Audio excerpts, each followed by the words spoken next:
Hello and welcome to the Easy Allies podcast. I am Isla Hink, we are Easy Allies, and I am joined by Sophia Harris. Hello.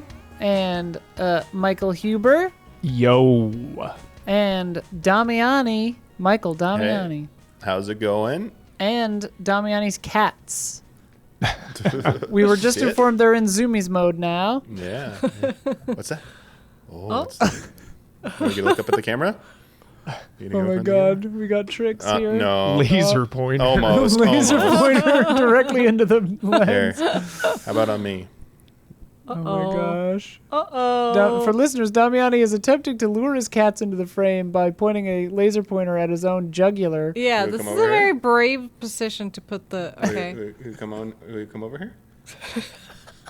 Riveting. Riveting stuff. Very, look. He's He like froze. brave. His cat unplugged his computer, I guarantee. I guarantee it.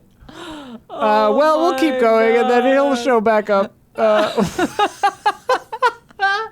Anyways. Love that. Huber just saw Avid. Oh, there's Damiani. You froze for a second, Damiani. Oh, look at this cat. Oh, we see cat ears. Nice. Is this? Oh, there it is. Oh my god, be careful. Then there they go. Okay, good. All right. Okay.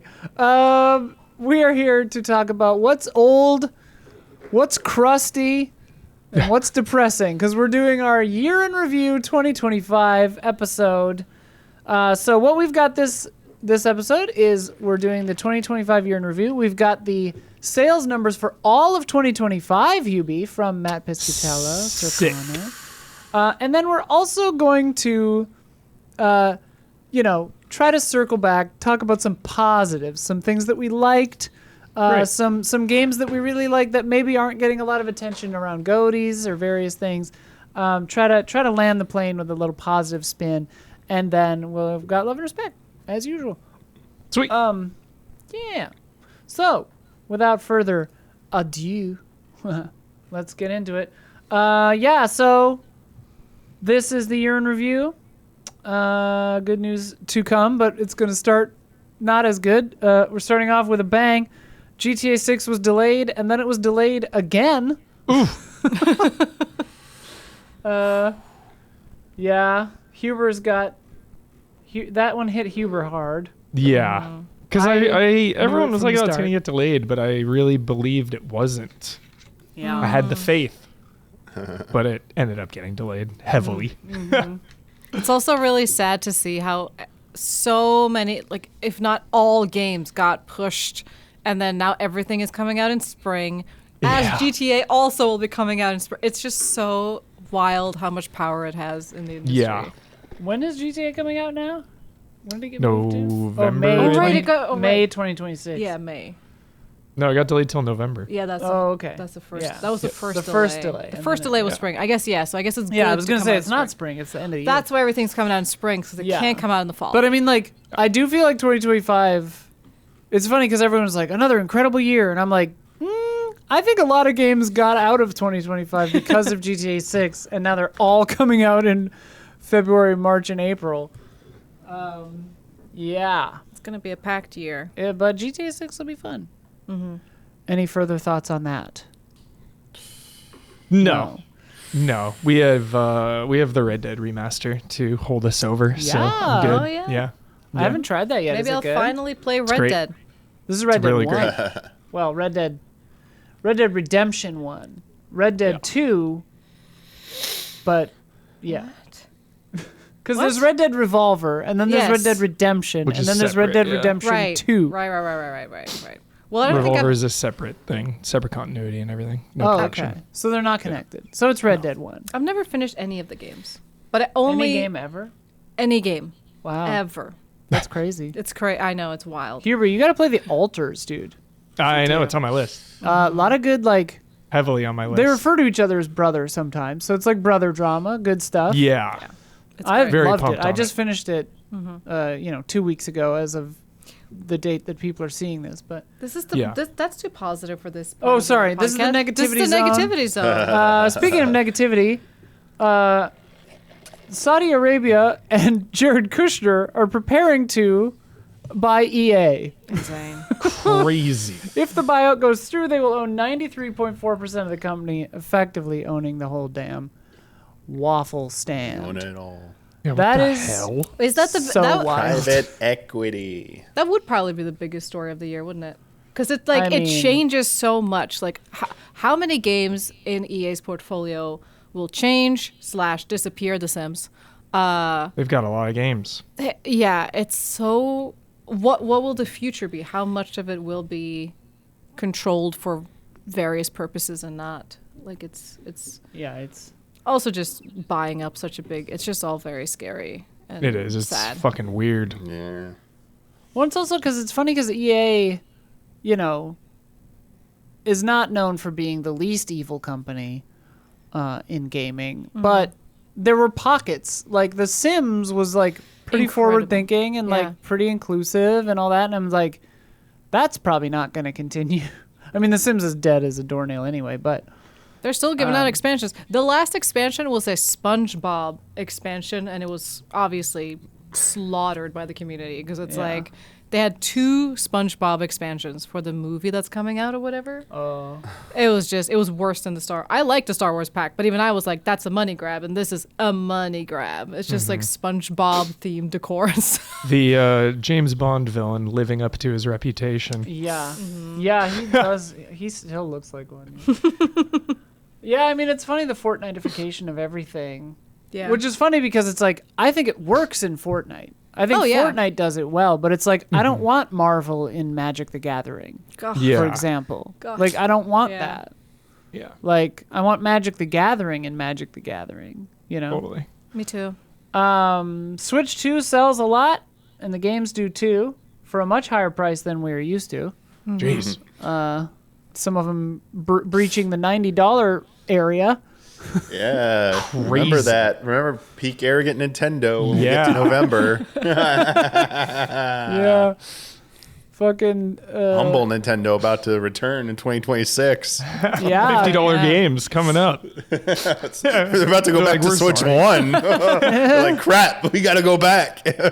Yeah, sales were, if you missed last week or 2 weeks ago's podcast, we talked about how hardware sales were down like 27%. It was like the worst year. The worst, but by unit sales, the worst November for hardware unit sales since November of 1995. Whoa. That's crazy on a console launch year. Xbox had its Yeah. worst like month ever or something, or worst November ever too in its history. Worse than any like OG Xbox month or something. It was like, it wasn't even the 3rd best selling console. The Kinect box toy thing for kids was. Next Playground or whatever. Yeah. Yeah. Huber, did you hear about this? The little square Kinect for babies. Insane. It costs $200, whatever. This is the So 3rd wild. best selling console. That's nuts. So crazy. Like, it wasn't even a Steam Deck. Yeah. Like, or a Rogali.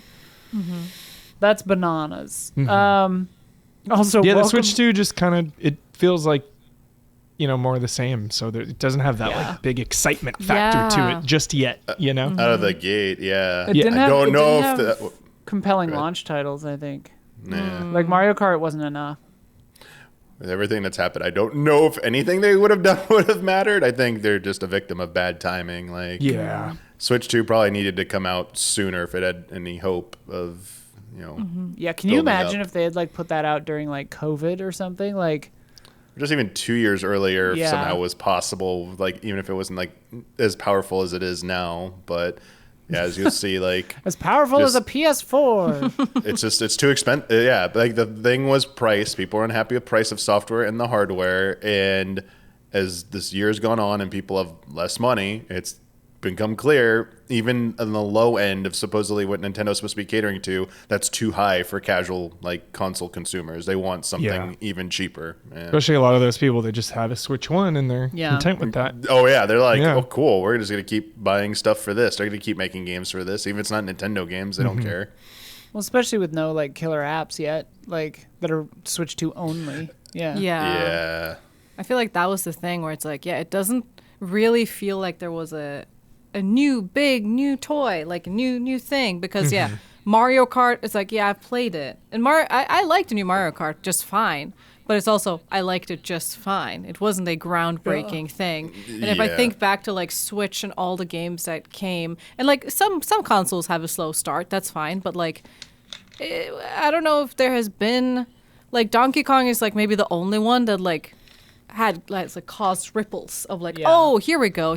And that's not to say it felt new and fresh. Yeah, it felt new and fresh. Like Pokemon had those. Oh, the windows! I can't even.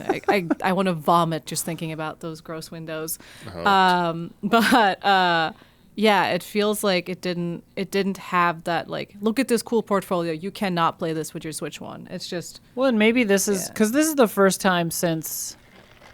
God, I mean, since NES to Super NES, but that is pretty different too because the jump in quality is like pretty crazy there. But like. Each console that Nintendo's done from 64 to GameCube to Wii to Wii U, not so much the Wii U, but like they've been different. They've had a new, completely different gimmick sometimes. Mm-hmm. And like this is the first time where it's like pretty one-to-one, just an iteration, like a PlayStation 4 to 5, which works for those guys. But like maybe the proof is in the pudding that Nintendo does need to just do weird new shit every time. Yeah. Yeah. But the Switch is such a winning idea, so it's like hard to like, to go back from that. Why would you change it? Why would you change it? Yeah, I don't think. I think that was like the only course. Again, I'll still side that like it was just victim of circumstances here, just bad timing. And Hubert, because you weren't here for it, the last thing to more sobering. And Nintendo Switch 1 and 2 combined sales for November were less than Switch 1 sales last November. Remember, that's like what, year 6, 7 for Switch? Yeah. So Switch 2 plus Switch 1 this year couldn't beat last year's November. That's like crazy. It's supposed to be a hot new console, like, and yeah.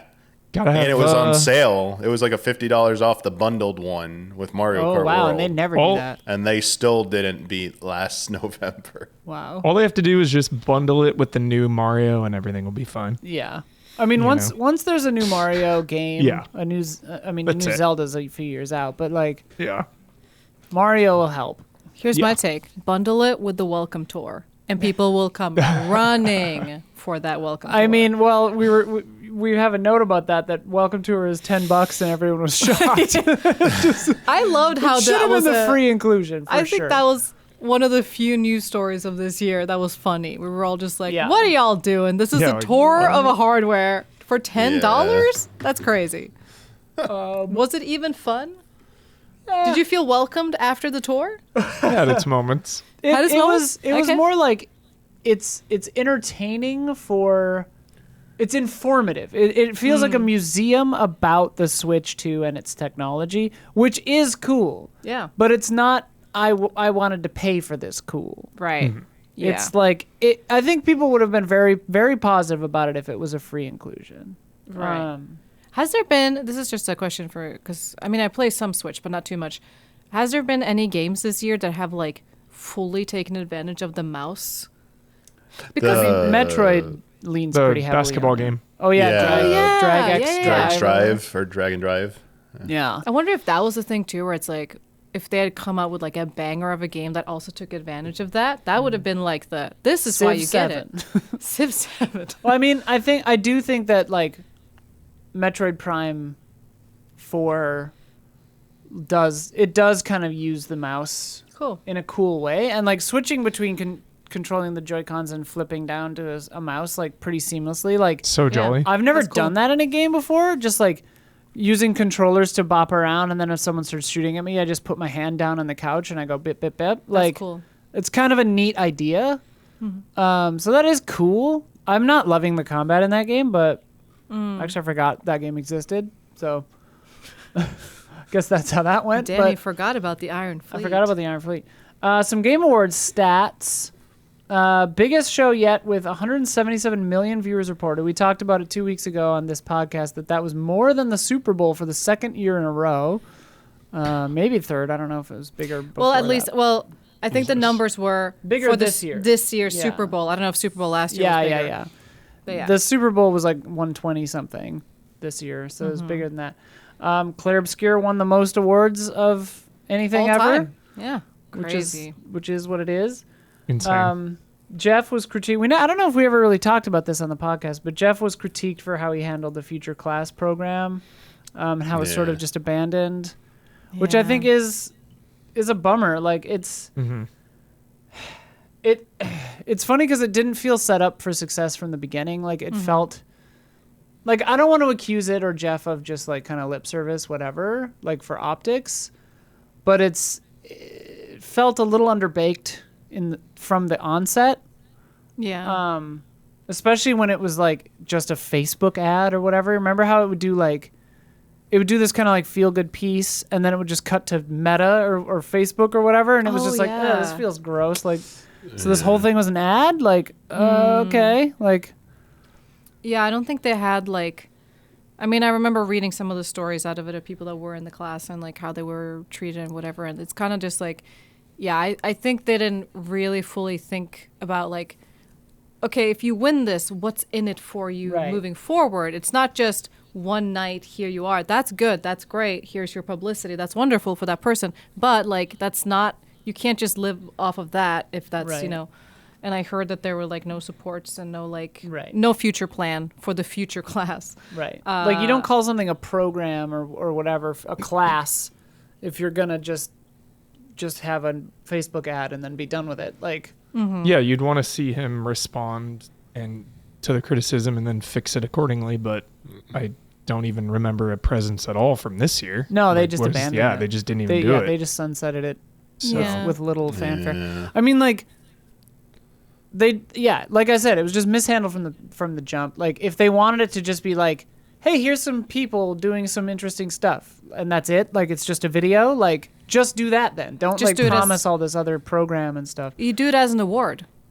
You do it as just an award. Here's your award, and then not a future class thing, like whatever. It's a complicated issue, and like other people have spoken to it better than I could. But all right, AI. There were a shitload of AI controversies. Getting tired of talking about them. Yeah, it is the biggest story though. It's a big story. This year has like changed so much on how because all of these games that were revealed to have it, people hiding it, and then, oh my God, I'm so sorry, here's our whatever. And then now Steam saying, you have to actually tell us, which I think is great. It's a step forward of being like, yeah, you're going to list your game here, you have to say it. I'm going to barrel through. Do it. A giant There's list. that many. That's Here we insane. go. Get ready. Gear up. Gear up. Jesus. Oh, it's this one. Anno 117, art and assets. Disclosed on Steam, yes. Arc Raiders, voice acting. Disclosed on Steam, yes. Barcore, voice acting. Demo voices, not disclosed. Behind the Smile. Disclosed. Not disclosed on Steam. There's a category here for disclosed on Steam or not. Yeah. Someone made this mega list. I'm not sure if the name is here. Let's see. I'll find it if you need it. Oh, there. Let's see. It was someone on Reset Era. Someone on Reset Era. Sam the Sly, maybe. It's like a community list where people. It's a community list. People are adding to it. Yeah. The Google Doc. But Yeah. Barcore, voice acting. Behind the Slime, NPC interaction, voice acting. Broken Sword, Shadow of the Templars Reforged, art and assets. Call of Duty, Black Ops 6 and 7, and Warzone, art and assets. Clair Obscur, Expedition 33, art and assets, but they patched it out. Codex, after they got caught. Codex Mortis, everything. AI is used for the entire code of the game, text, art, sound, and music. Crabs Must Die, voice acting. Deadlock, art and assets, but this was like one concept designer that they said they never used in games, so whatever. Divinity, concept art and placeholder text, ongoing story, whatever. Look at to the 2 weeks ago episode. EA Sports, FC 26, art and assets. Fortnite, art, assets, voice acting. Front Mission 3, art and assets. Grandpa High on Retro, voice acting. I don't even know what that is. Hail to the Rainbow, art, assets, voice acting. High on Life, art and assets. Hotel Barcelona, art, assets, voice acting. Inazuma 11, art and assets. Inzoi, art and assets. Let It Die Inferno, art, music, text, voice acting, textures, records, images, infocast, voice, music. Oh no. Hey, they revealed. They said on Steam. It's disclosed on Steam. I stopped saying if it was disclosed on Steam or not, but like most of these are. Yeah, most are. That's how they got Lost caught. Ark, text. In translation, Metal Eden voice acting, Moons of Dare Salon art and assets, PUBG Battlegrounds unknown, unspecified, but it is disclosed on Steam. Sins of the Solar Empire 2 art and assets, text, some UI elements, translation. Stellaris art and assets, voice acting, AI reference material, antagonist, and player advisor VO. I didn't know about that one. That sucks. The Altars text, background text, and translation stuff. The Finals, voice acting, The Great Rebellion, art and assets, The Last Night, art and assets, The Outlast Trials, art and assets, in-game posters, Tony Hawk's Pro Skater 2, unknown but likely in-game artwork. Unknown. 3 and 4. Tohu, 3 and 4. Tohu Kinjo Kuyu, fossilized, art and assets, Where Winds Meet. This one's crazy. NPC interaction, text and voice, character face generation. So this game includes AI-driven NPC text and voice chat that responds to player input in real time, plus optional AI-assisted character face generation from uploaded images or audio. I've seen that. Who's at the Door, art and assets, World of Warships, art and assets. Whew. That's the entire... And those are the ones that got caught. That's just the ones that got caught.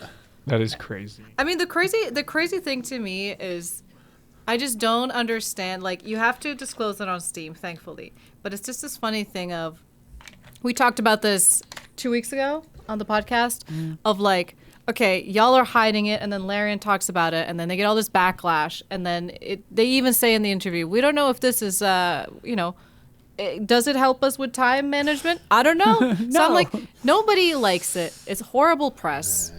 Why do it? Who are you doing it for? What's the purpose? And like, it also is like crazy to see that list and see the ones that got caught and then the ones that patched it out and the ones that like, it's just so messy. Everything is so messy. Yeah. They We to need just- that big story about like how like the budgets, because we always Yeah. talk about how budgets are so secretive, and it's like if we could just see How it changed? the actual numbers, like how much are you spending on AI versus an actual human being, like Right. what is going on. They'll never do that. Yeah, Well, the crazy- they never That level will, of but I would love to transparency, see that yeah. number. I know. Yeah, I'm with I you. love it. Well, and it also, like, this ties into the next two stories we're going to recap, is, like, SAG-AFTRA was on voice actors were on strike for a long time trying to get protections from AI, trying to get Yeah. fair contracts, trying to know how their voices will be used, because, like, it was a Wild West.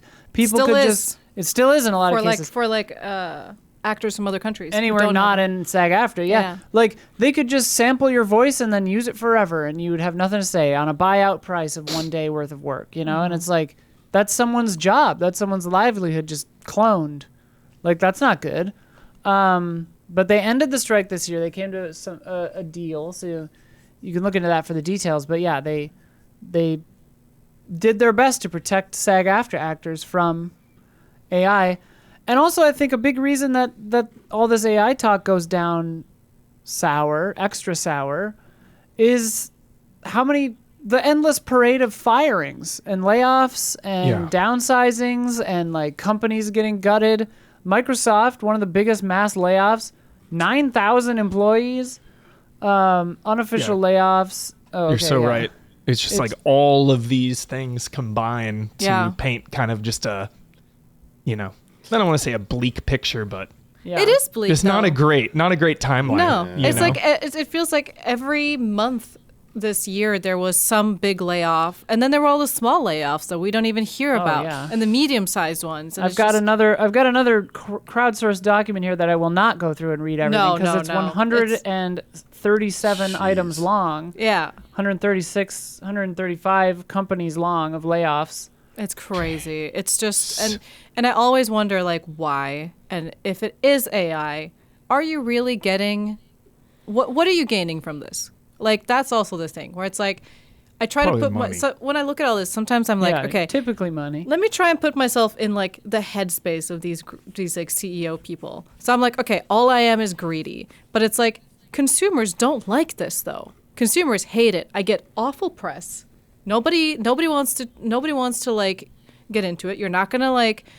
Well, that's I guess also the crazy thing this year is that one of these games did win every single award that did have AI in it. So Right, I mean, that kind of argument that it won't like get accolades the- isn't correct anymore. It's the same thing with everything in capitalism is like people raise a stink and say things, and so often it just seems like it doesn't matter.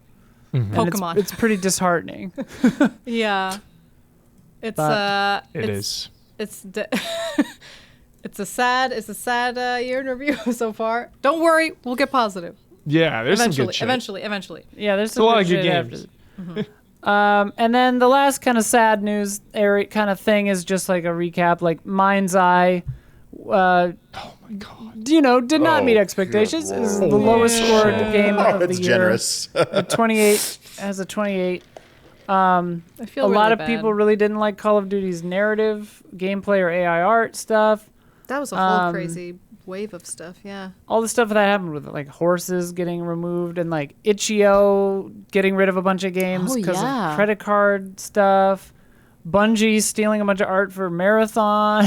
Like Oh that my god, I was forgot so about that one. crazy. They settled man. that though, I think. they right? settled. The artist said, I'm paraphrasing. This is close to what they said. Is like, it was settled to my satisfaction, or like maybe they didn't say settled, but it was concluded, resolved to my satisfaction, which means they probably settled out of court for some money. Better have gotten They got paid. well They got because paid, that hopefully. art was great, and I cannot believe the audacity of just like following this person on all their socials and then just being like, let's just take all And their then, art. and then it's like, oops, our game looks exactly like your stuff. I don't know how'd that happen.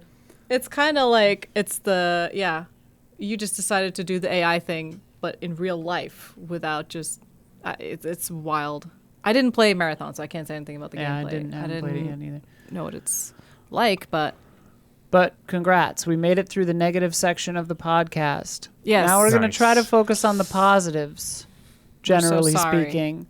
Great. But first, we've got more to come. But if you've been enjoying this show so far, please take a second to like and subscribe and ring that bell on YouTube. It helps us and it helps you stay connected. And if you want to sponsor this podcast with your name or game or company or just like a nice message here in this space, get in touch. Email us at info@EasyAllies, and we'll get you the deets. The prices are ludicrously fair. They are. okay, are we done with all the sad news now? No more sad news. Okay, now good. we're Whew. talking about this record low-selling year. Well, good. Yeah, so according to Matt Piscatella of Circana, the 2025 year-to-date chart. So there's one new game from December, corrected dates. Oh, okay. January 5th through November 29th. So no December. So it's Okay. basically up through December, but it's for the whole year. Okay. And there's one new game on the list, and you could probably guess what it is. Red Dead Remastered. No. You wish. You You wish. wish. Kidding. No. Does it start with a C? It starts with a C and it rhymes with Odd Rog. Blops 7. So yeah, What Cod number? Blops 7 got in at 7th, which That's the last several Off year. years, Yeah. it's had like 1 month of sales and still been the best-selling game of the year generally. yeah. At least I think. Don't quote me on that necessarily. not a great year for Call of Duty. Just the general reception and love and passion that is usually the given. reception has been so mixed. Yeah. Yeah. Some of these are Almost pretty surprising, like- though, down here. Almost worse than it's like. It almost feels indifferent. It's really crazy. Like Yeah. people are. It just seems like no one. There was No one like a cares. hot week of people being like, I hate these giant machetes and these big guys, and then no one talked about it anymore. Yeah. Yeah. Just like Which is Yeah. almost worse. Yeah. yeah. So wild, releasing numbered sequel 1 year later, and they Yeah. they don't alternate. I mean, You they know what's do, crazy? but they said they're not going to do it anymore. Yeah, at which least. is crazy. But You know what? is You that want to know shocking what? enough? You want to know what the 8th best-selling game of this year was? I know what it is because I saw the headline. It's Black Ops 6 is right Yeah. below Black it, Ops 6. which is hilarious. It's yeah. right behind it. Wow. Yeah, Wild. double-digit year-over-year decline for Black I like Ops that one a 7. lot. Did you 6. guys did you guys both play, or did any of you guys play the new one and the old, or 6 or 7? 6 and I 7? finished all of them. Yeah. He's played Yeah. every one of them. Of course. Was 7 better I or played worse? 6 a little. Or the new one was 7 was worse than 6. 6's campaign is like actually awesome. Yeah, It's, like, yeah, really yeah. Cool. I'm halfway through that campaign. I really Yeah, like it's that cool. one. Yeah. The like hub house, safe Yeah. house is so fun. I Love played, it. Love the I hub. played some zombies in 6, but that was it. Oh, you should check out the hub. It's cool. It's got little secrets. It's great. Oh, fun. Okay. Do you guys want to try to guess any of the other numbers? Any other And they're games? all old games. that January didn't come out this 5th year. through. Well, they all came out this year. January All the usual 5th through suspects November like 12th. Battlefield? FIFA Oh, sorry for and this. Madden. Gotcha. And Battlefield. That was the only one from the month. Battlefield is number 1 Wow. of the year. Oh yeah, that's definitely a bit there. NBA That's badass. 2K26 is number 2. What did you call Where- it at the last podcast? Mbatuka. Oh, Mbatuka 26. Yeah. where is? Because I saw the headline that it made it on there, but I don't know where. The Elder Scrolls remastered one. Yeah. Oh, Oblivion. Yeah, that I made it was somewhere, surprised. right? I was surprised to see this. Yeah, top 10. It's in number 9. That's Wow. insane. That's crazy. fucking insane. And with Oh, there's Game your Pass. remaster. Yeah. Wow, with Game Pass. Like, I don't think this includes Game Pass. a lot of people canceled their Game Pass. Like, yeah, digital sales on Nintendo and Xbox are not included in some of these, but Wow. Big factor. Yeah. it is included in that one. Okay. Just not MLB The Show for some reason. But yeah. So, but People like I Elder don't Scrolls. think Game Pass plays into this, and so that's like people clicking buy on Elder Scrolls 6 got it to number 9. That's I expect wild. Fallout sales to jump up again because Oh, of the new for sure. season. Like For last sure. time, season 1, remember? Like Well, and Fallout they 4 just- sales went up like thousands of percent. Isn't there a? I saw something online just today. I didn't really look at it, but like Fallout 4, like anniversary edition or something. And there's like 76 like DLC. Yeah, they're and they're Yeah. doing with the Ghoul. They're doing Oh. like a tie-in They're gonna DLC. push So this that does not Fallout stuff. include. This is pre-Game Awards, right? Because that's This gonna is pre-Game That's gonna Awards. boost Claire. This is Obscure and all Jan those. Jan 5 through Right. November 29th. Any other guesses for stuff, or should I just run them down? Just go ahead and run down them. Where's Pokemon? Oh yeah, it's probably a lot Oh, of digital Pokemon. digital? it's like, mostly majority digital. It's sales, not yeah. on here. though. Yeah. Wow. Probably because it was digital. Yeah. Okay, so And I want to know, that's You such will. Okay, Yeah. good. Nintendo does releases put it every out. quarter. Okay. Yeah, Good, you will yeah. get- So we'll Nintendo hear is about it in one of the February or transparent whatever. companies. I need that. Capcom and Nintendo are good at that. Yeah. Mostly good. at number, do you want me to go from 20 down or 1 up? 20 down. 20 Okay. down. Yeah. Yeah. So, top 20 best-selling games of 2025 from January 5th to November 29th. Number 20, Sick. EA Sports MVP Bundle 2025. Okay. Don't know what that is. Okay. Number 19, this is a feel-good one. Helldivers 2, dude. Oh. Yo, Oh, I made it. Nice. Wow. That's cool. That's Number rad. 18, That Split piece. Fiction. Wow. Nice. Nice. Number 17, Forza Horizon 5. Nice. Number 16, Minecraft. Not Without Minecraft. counting, this is without counting Nintendo digital, or sales on digital sales on Okay. Nintendo. Yeah, Quite a big chunk. yeah. So it'd be higher. Maybe. Maybe. Number 15, WWE 2K25. Number 14, Kingdom Come Deliverance 2. Wow. Number Crazy. 13, Elden Ring Night Rain. Oh Crazy. yeah, Wow. that makes sense. Number 12, MLB The Show 25. Not counting Yeah. digital sales on Nintendo or Xbox for Oh, some that reason. one might be a little higher. Number 11, EA Sports FC 26. Number 10, Ghost of Yotai. That's not. Nice. Wow. Yeah. Good Yeah. job. Pretty good. Great combat. Such fun combat. My goodness. Oblivion was number 9, remaster. 8 and 7 were COD Blob 6 and 7, respectively. Love Cod Blob. COD God Blobs. blop. God Number blop. 6, Madden NFL 26. Number 5, EA Sports College Football 26. That one did really well this year. Wow. Number 4, Borderlands 4, dude. That Even though one's- no one has a good enough machine to run it. Yeah. That's shocking. And we're Of all all the we're all negativity and swine. stuff, and Yeah. like being 4 for the year, and I thought I saw at some point they said like made it. I don't know if I misread or made this up about like they didn't like sales might have been like a little lower than they expected at first, but like that number seems High as placing hell. 4th for the year seems like That's- pretty damn huge. Yeah, that's Co-op. big. At Yeah. Friends convince Yeah. friends to buy games. Get Yeah. it. Get it. We'll play. We'll play. Yeah. Play, I swear. I Yeah. Get it. Get Yeah. Get it on your Xbox, I Yeah. Yeah. Played Straight 4 up. times. Number 3. This is a surprise to me because I feel like sentiments have kind of soured a little on this one. Number 3, Monster Hunter Wilds, dude. Wow. Oh yeah. Like I think it's a great game, but yeah, it's like not held on as well as World. That's what I was going to say. Yeah. Yeah, it feels like Worlds. Oh, sorry. Go ahead, Yeah. Manny.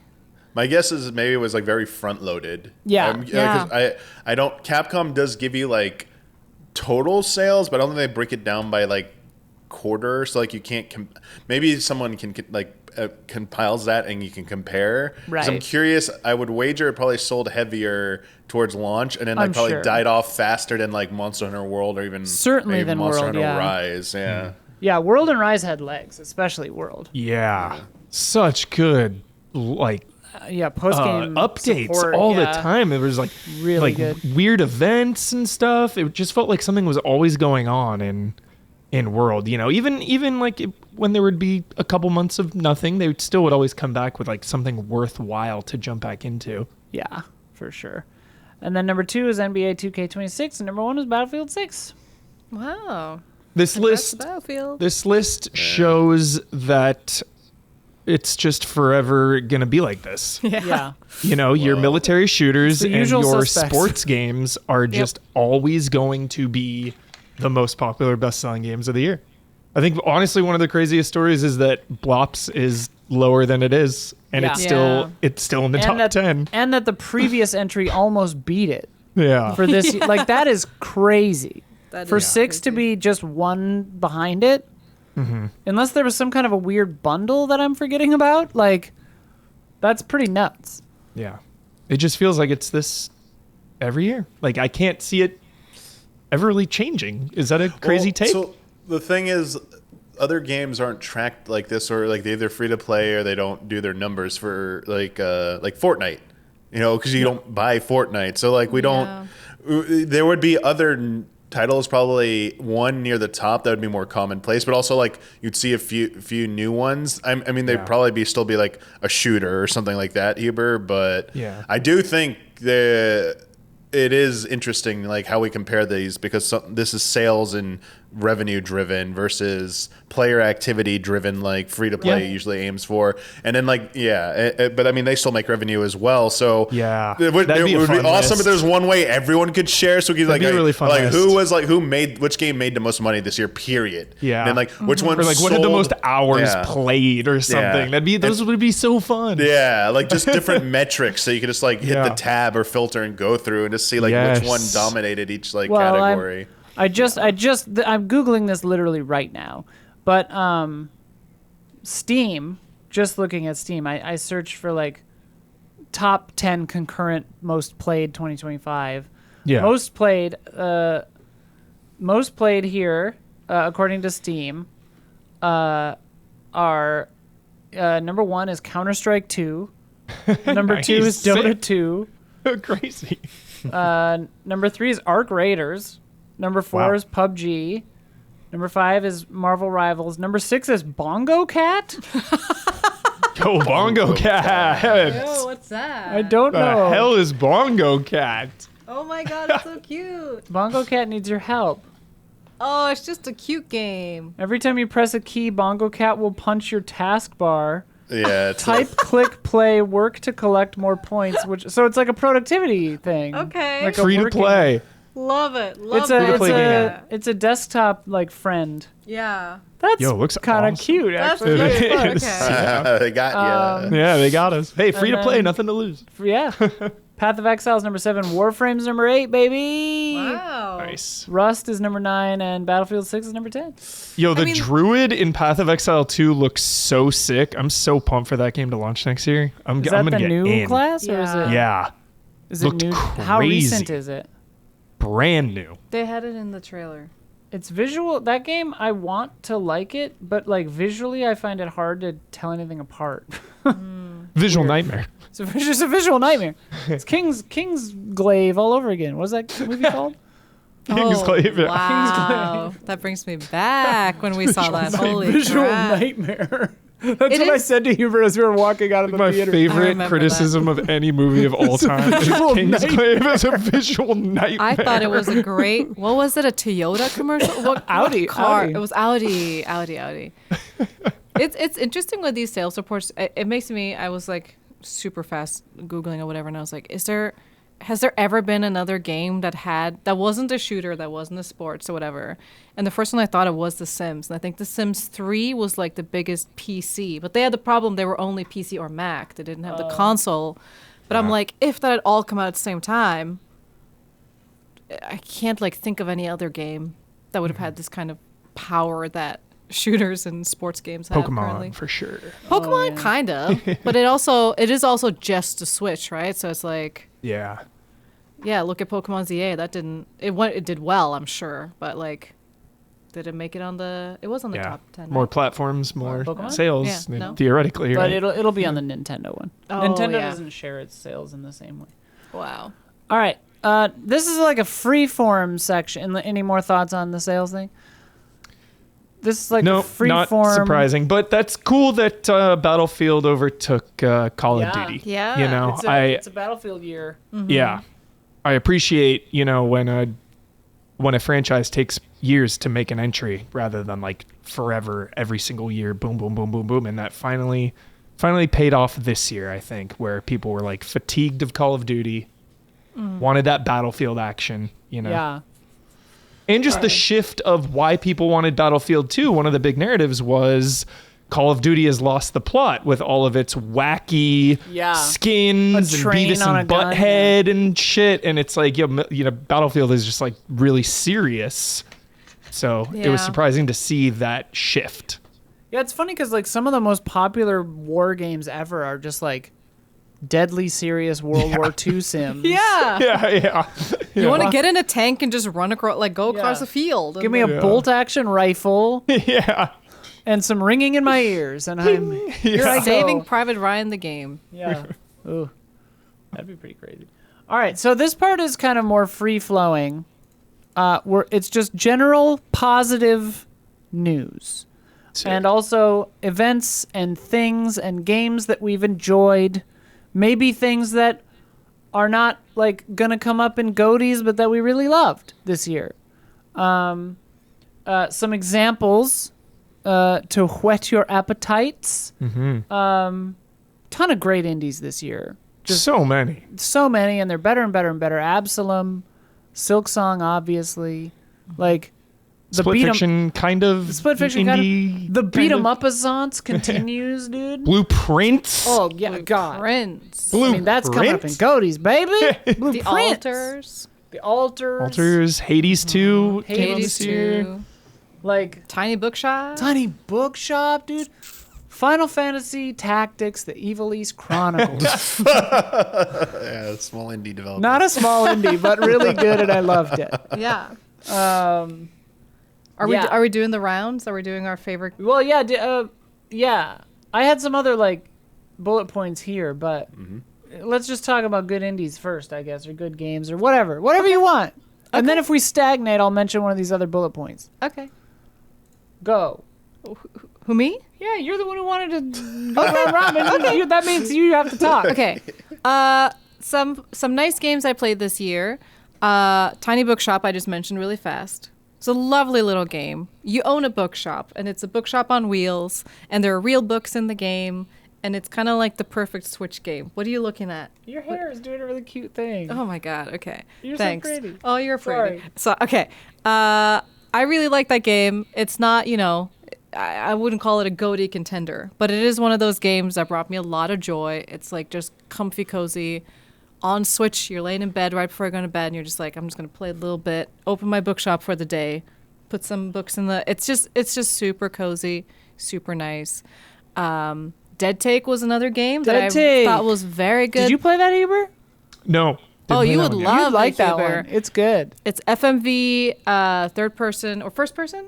First person psychological horror. It's kind of like escape roomy. Abubakar Salim did it. Yep. I remember. The Tales of Kurosawa guy. Amazing acting. Shout out to Jane Perry. Jane Perry, dude. Shout out to Neil Newbon and Ben Starr. Dude. And Neil Newbon, dude. Everyone else that was on in that A-listers. game. It was definitely kind of like, this is acting. We're acting our ass off. Well, And it was also refreshing because they were like watch our interview that we did with Abu, but Yeah. like conceived of it and it was out within 7 months. crazy. That's wild. And like Yeah. that's just like fun, dude. And that's like- fun. It's also the cozy indie that I just love that indie vibe of like, we want to make a thing. Let's just go for it. Let's just do it. make a thing. Let's just yeah. make a thing. And obviously, like, not everyone can just do that, but it's cool that they did. And it's a game that I enjoyed. And I'm a sucker for a FMV game any Love day. an FMV Any day. And it's just cool to see actors do stuff that they're passionate about. It like felt like, oh, you guys just are showing off. And I thought that was wonderful.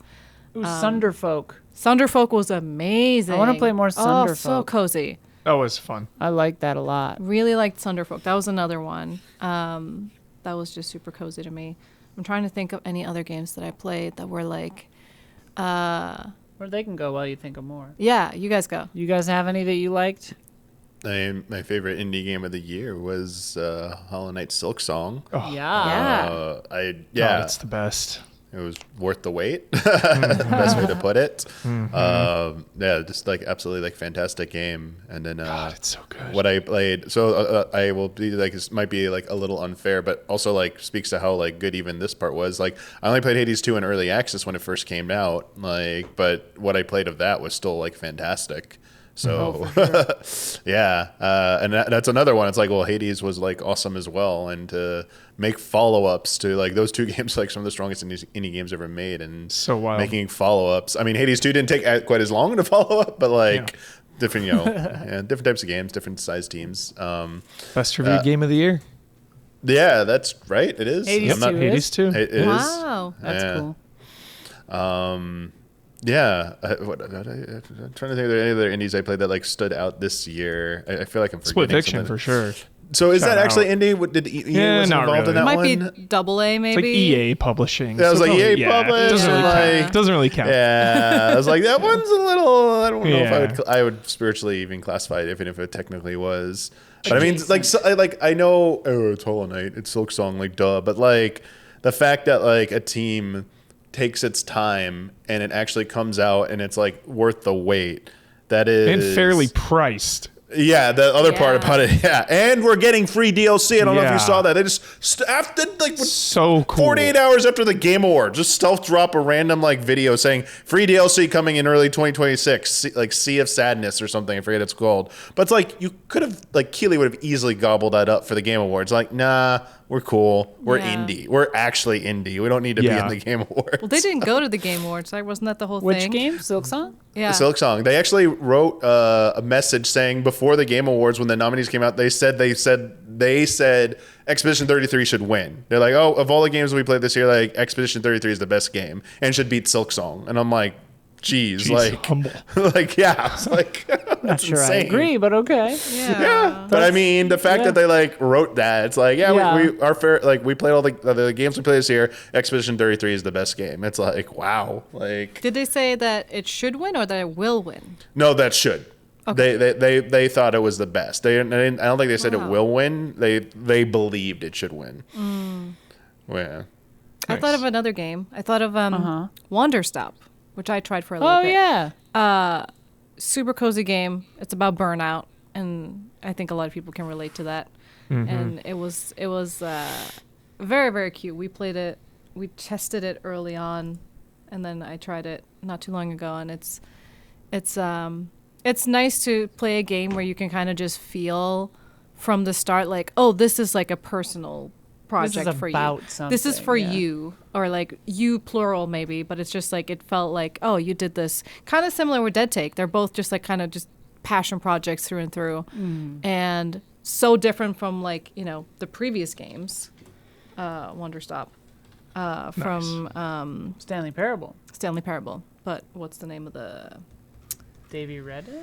You have a computer. or a Mac. Sorry. Mac is a computer. Yeah.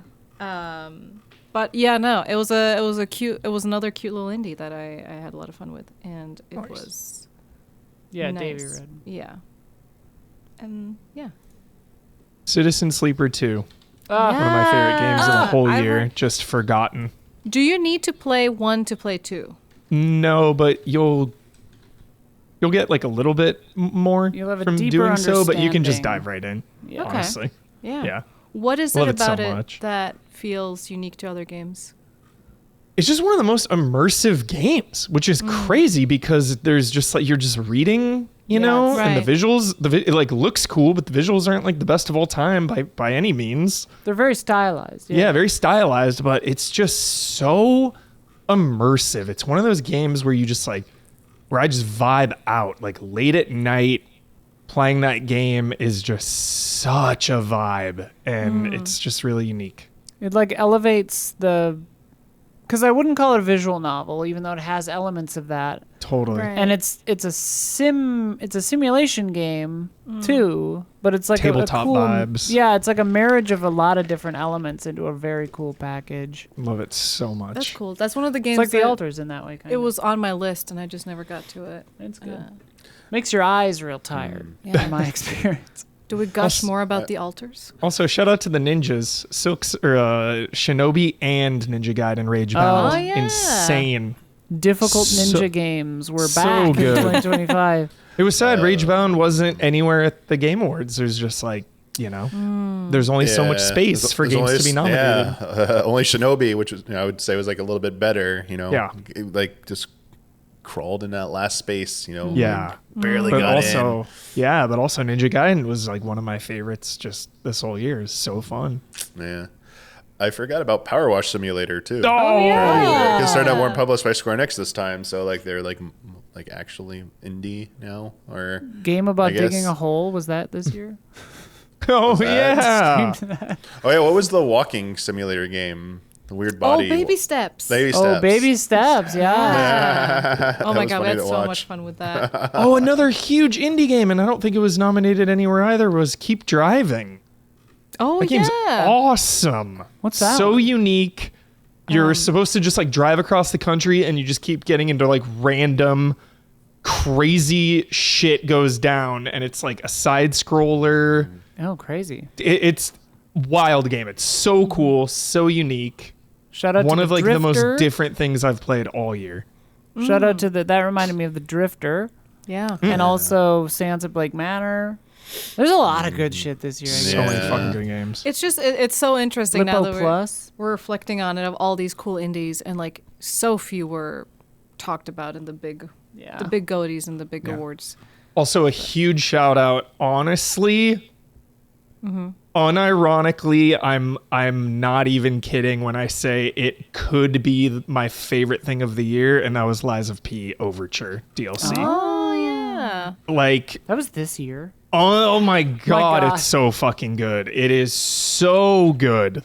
The story this time around, like some of the characters that are in there, the bosses, the levels, like the music, and it was all and it's DLC too, so it was just like really tight, really focused. Just you know, like a Souls DLC, you know, think of like Yeah. Artorias of the Abyss and Oh my God. all that, like, you know, Elden Such Ring a good obviously. DLC. Just how good some of those DLCs are, and Lies of P Overture is like just one of the best Souls likes ever. So Nice. yeah. Would you That- count DLC in a goatee talk? Depending. We don't had this tend to. discussion Yeah. one We don't year tend to. for Elden Ring. Yeah. Yeah. Yeah. Right. We specifically had it for that. I think It also came up for the Game Awards too. They had like the Yeah, talk they- about it. Yeah. They had that weird year where like Iron and Wine or whatever won. Blood and Wine. Blood and Wine won. And everyone was like, okay. It won best RPG, not GOTY. Oh, right. Right, right. Soul Frame is like yeah. in less pre-alpha. That's fun. Nice. It has some yeah. obstacles it needs to It's get got over. some bugs, but Got it's some bugs. pretty fun so far. I just Shout out to- love yeah. Oh sorry. Shout out to Ball Pit also. Oh, one of the most yeah. addicting games. That's Bollocks another Pit. Bullock's Pit. Ball times pit. Yeah. Love that one. Solve for Ball.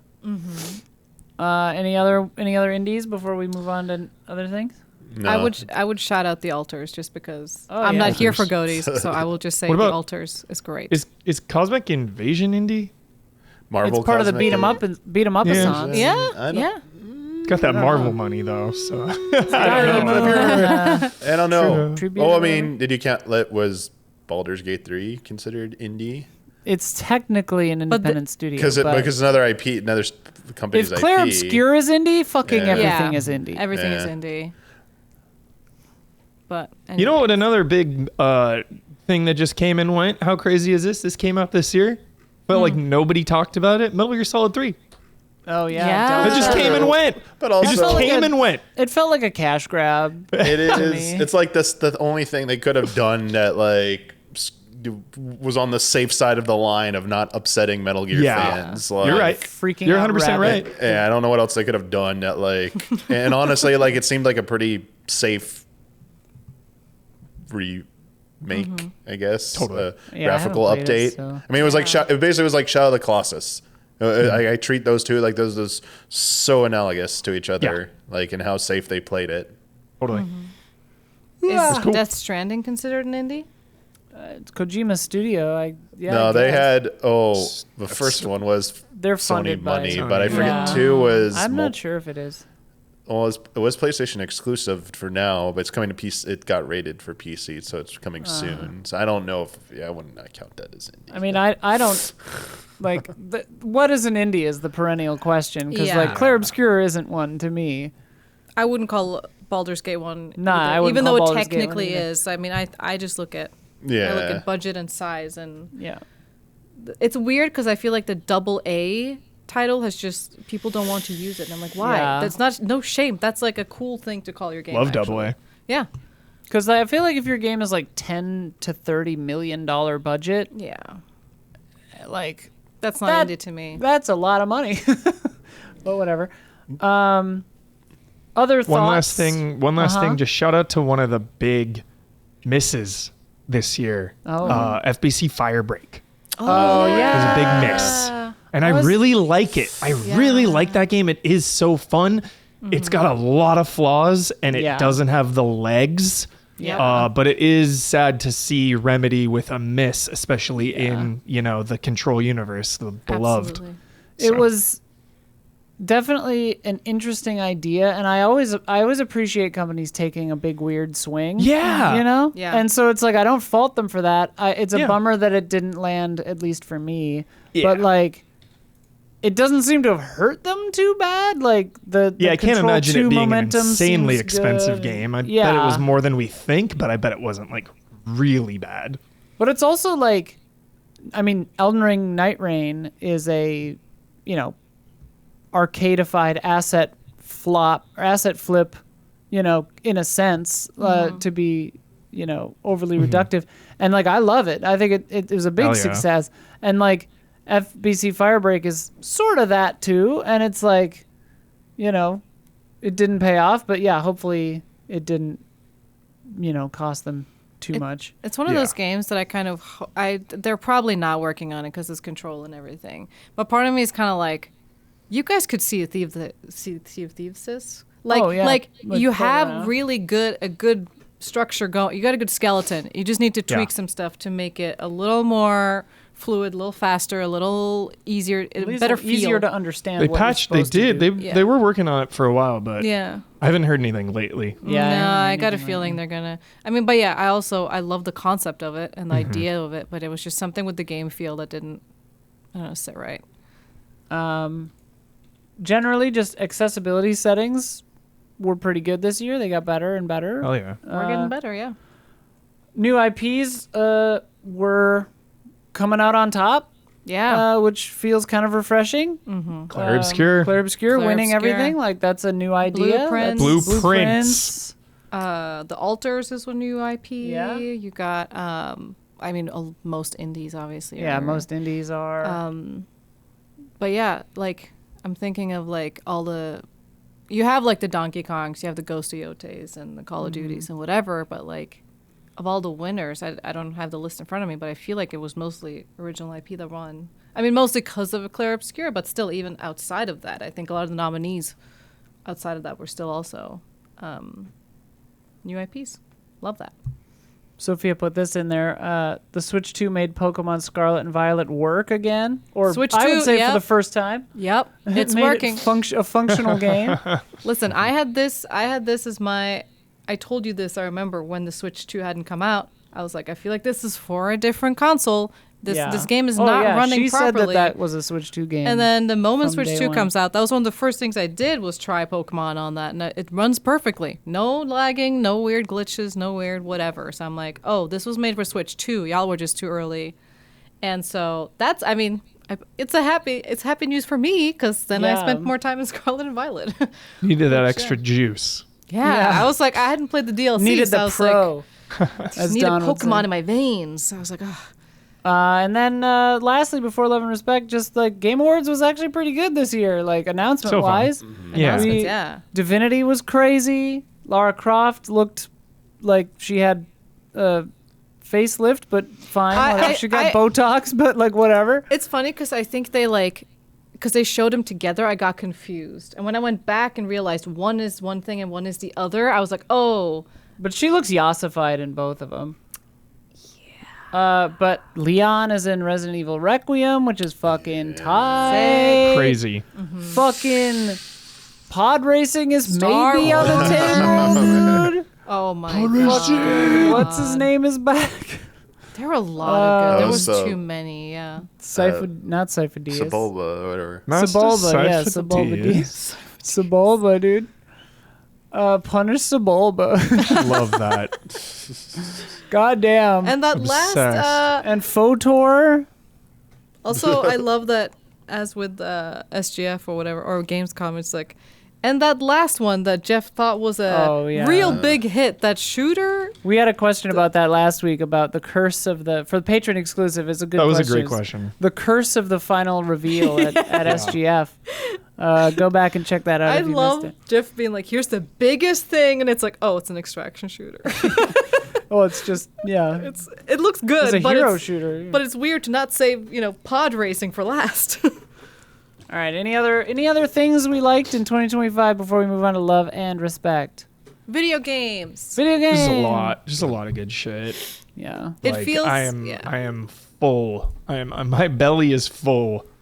It feels on good. A ton of different types of games too. Puzzle games. Yeah. Shooting games. Great puzzle games this year. Adventure games. It's like just a lot going on. It feels good to have a year where I played a game where I have 800 photos on my phone and 62 pages of written notes. Blueprints. That's great. That's good I love that game stuff. so much. It's crazy. I definitely am gonna hop in again just to like fuck around, go on a couple rounds. You don't even know, Yeah. Hubie. You don't even know. Yeah. You haven't Unfinished seen- business. I mean, you got to 46, right? I beat it at least one time, yes. Okay. And then did a lot after So that. you I got finished I got a lot of red envelopes and shit, but I Okay, did not, okay. Yeah, I did not So go you all finished the way in. you finished the tutorial. Gotcha. Yeah. Did No, not yeah, go That game all is in. insane. All right, it's time for Love and Respect.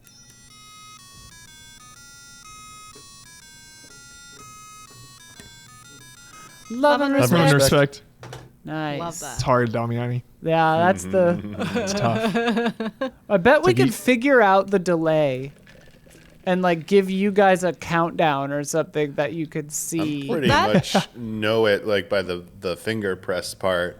Yeah. As I said, I always just do oven respect because I don't. If I'm Oven early, respect. That's like a choir if I'm technique. too We've early, talked I don't about want to this. do. Yeah, I don't want to say love and be the first one and be too early because then that sounds weird. Steven MXA goes to Oz. Love and Respect allies. Looking back on the year as a whole, what game, moment, or industry shift surprised you the most? Something you didn't expect to matter as much as it did, and how did it change the way you think about games going forward? That's a big one. I mean, go ahead. No, you go ahead. For me, it's the most recent development with we talked about it like 3 or 4 weeks ago now, the RAM price and RAM shortage. Yeah. How like these shocking The great RAM headlines shortage. and its trickle effect of what it's also further impacting, that there may be, even if it's a short-term thing, a reality where consoles and PC hardware are going to be impacted in such a way that you're going to have to accept, like the meme going around is like all laptops are going to be, and I mean, it's not even a meme, all laptops going forward being sold are going to be 8 gigabytes of RAM, which is like paltry amount. They can't even run like Windows 11, but they're like, nope, that's the reality. And how much you have no control over this. It's like, sure, if you're rich enough, you can like just still buy all this stuff and like ignore all of it. But Must be nice. when is it going to start impacting companies, and it makes their decisions, like maybe one of your favorite game series, like we can't make the next entry, it's going to take longer, is it going to have those types of impacts? And it's like your money now you're, unless you buy the company, like if you're allowed to, I mean, sure, you could do that, but for most anyone, it's going to be like shit. Like it's really like a sinking feeling on top of all the shit that went down this year and last year. It's like, this is just like, I always felt like we can always fall back like, well, hardware is always cheap. RAM's cheap, hard drives are cheap. The only thing that's ever like went up was GPUs because of like Bitcoin and COVID and a few other things. But like that all, and NFTs, and that all burst. And so it's like, the GPU prices are starting to normalize again. It's like, shit, like now GPUs are going to be affected too. So it's like, not just GPUs, every fucking thing is going to be affected. So it's like, okay, this is horrible. And yeah, when the headlines are like, expect them into 2028, maybe longer. Like, I hate like when it's like multiple years out, especially as you get like older, you're like, come on, like.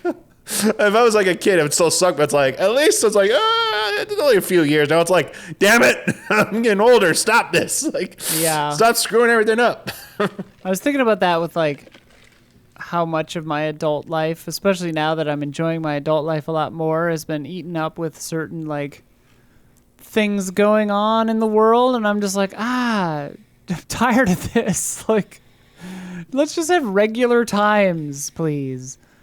And kind of to piggyback off of that, like all the firings and like AI and like Microsoft like fumbling the ball on Game Pass, and like it feels like, and like the Switch 2 sales, like it feels like there's some combination of all kinds of these elements with these hardware prices and all the things I just listed. Like there's a confluence of the spheres coming together here to make like, I'm questioning if consoles will even happen anymore in a way that I haven't done in a while, where I'm just like, we're on the precipice of some kind of shift, I feel like, in the gaming industry.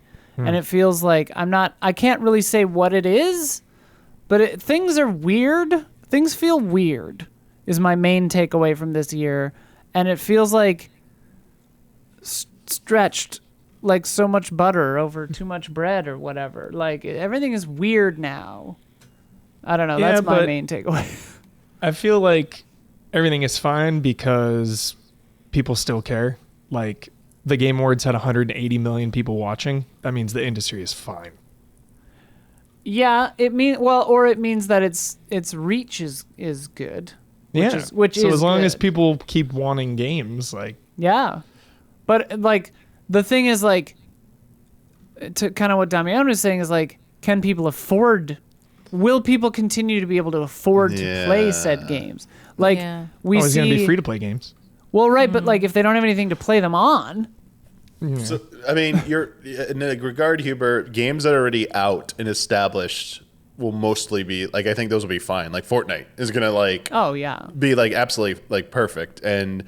if you already have like a PC or you already own like a console, like you're going to be able to play Fortnite and those types of games. So like in that regard, yes, but I don't like, just because something's popular and viewed a lot, like that's something it's a show that you watch on a streaming service. Like you can watch on your phone, whatever device, like it's an event.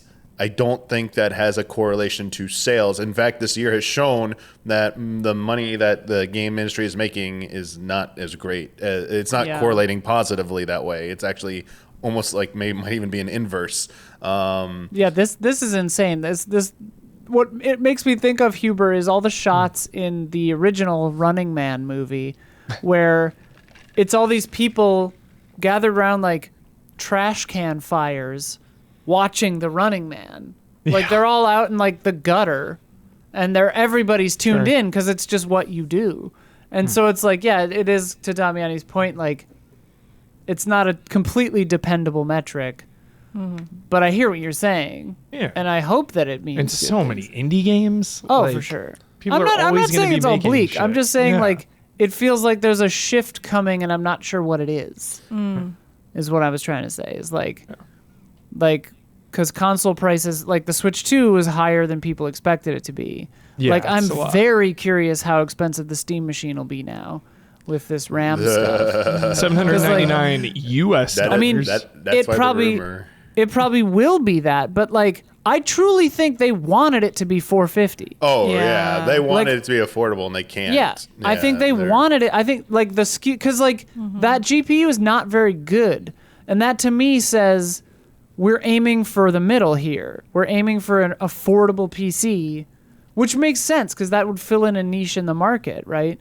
But yeah, if it costs $1,000, it's like, okay, what's the point? I'll just build a computer and hook it to Yeah. my TV and But put I- Steam OS on it. Like, Yeah, for now. Yeah.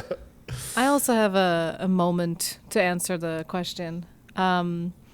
I think about it's not been like a huge debate. It's two things actually. One of them is the whole itch.io thing and the censorship of horses and opening up like what are games going to be? Do we want them to be art? Do we want them to explore subject matter that is, maybe not safe for work or harsh or whatever, whatever, and how will that, what will happen with that next year? Will we see more games? Obviously, there have probably been games before these, and like Tiny Bookshop was removed from Nintendo briefly because they had arsehole in it, and that was they had to change the rating to teen instead of everyone, and which that knocked them off the front page. Yeah. knocked them off the front page, which is a big deal. And so it's like that makes me think, what are we going to see next year? What are the stories that we missed before Horses and before this of games that have been censored and all the not safe for work games that were removed from itch.io and that whole debacle. When and it then highlights that the keys are in the hands of who the yeah. credit card companies and like the platforms, and it's like Yeah. it drives home that like you don't own something when you're buying it, you're licensing it, Yeah, so that's definitely something that I think will be interesting to keep an eye on next year. And then also like this is not a big debate, but the whole it kind of happened around SGF. A lot of people started writing about it, where Jeff Keighley was kind of just like, wow, this expedition was made by this tiny team, small teams, and this glorification of small teams where, yes, you should celebrate a small team, but sometimes does a small team not include everyone that was ever a part of a game, right? Contractors Because you and can still stuff, be yeah. a core small team and have contract people do a lot of stuff. What constitutes a small team? Is it 10 people or 5 or 100? Like, where Yeah. do we put that line? And also, like, there is this, with the AI and with everything else, like, companies don't want to hire people, and indie companies don't have a lot of money. So then it's like, you're forced to become a small team. Right. Is glorifying overworked workers or kind of forcibly introducing AI to, do localization or keep everything, in check. Like, that's also an interesting thing to see, because I got a feeling like some teams want to stay small, and there are sometimes that a smaller team creates a better game, a better quality game. But sometimes I think maybe you would want a bigger budget so you could hire more people and get a bigger and better product, right? It depends on what your game is supposed to be. So I think that's like two things for me that I've always loved the idea of, small teams, but I think having read about, different people making different indies and talking to indie devs too, of like listening to the challenges of being a small team and how it shouldn't always be glorified. And sometimes in that glorification, we forget about contract workers, which is a lot of people in the games industry Yeah. now.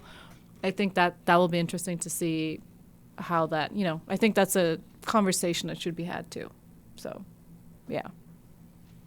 Any other thoughts before I move on to the next one? Brandon Kagan.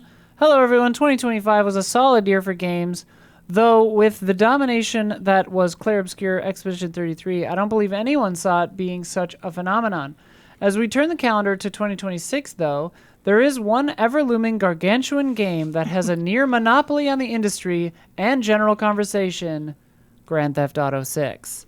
While smart money will be on GTA 6 winning every category it's nominated for at the Game Awards, I want to ask you all, is it really a good thing for any game in a given year to stand above all others? In recent years, The Legend of Zelda Tears of the Kingdom was balanced out by Baldur's Gate 3, and Elden Ring was balanced out by God of War Ragnarok.